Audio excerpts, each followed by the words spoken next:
সুতরাং আপনারা যদি কর্মমুখী না হয়ে ক্ষমতামুখী হন তাহলে আপনাদের অবস্থা ট্রেনজির এবং হারুনের মতো হবে। আমরা আপনাদেরকে বলতে চাই আপনারা আপনাদের কাজে ফিরে আসুন। আমরা আপনাদেরকে বলতে চাই ছাত্র নাগরিকের আন্দোলনকে পিছু করে আপনারা সেই আন্দোলনকে দলীয়করণ করার চেষ্টা করবেন না। আমরা বলতে চাই ছাত্র নাগরিকের যে আন্দোলনটি হয়েছিল সেই আন্দোলনটি হয়েছিল ফ্যাসিস্টের বিরুদ্ধে, অপর পক্ষে বলতে দুর্নীতির বিরুদ্ধে, অসাম্যের বিরুদ্ধে, সিন্ডিকেটের বিরুদ্ধে, টেন্ডারবাজের বিরুদ্ধে।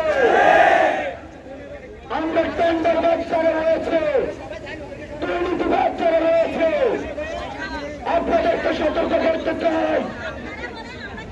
আপনারা 16 বছর একটা দলের ছত্রছায়া ছিলেন, এখন যদি আবার আরেকটা দলের ছত্রছায়া এসে আপনারা দুর্নীতি করার চেষ্টা করেন,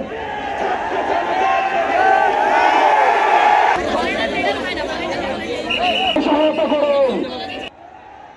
সুতরাং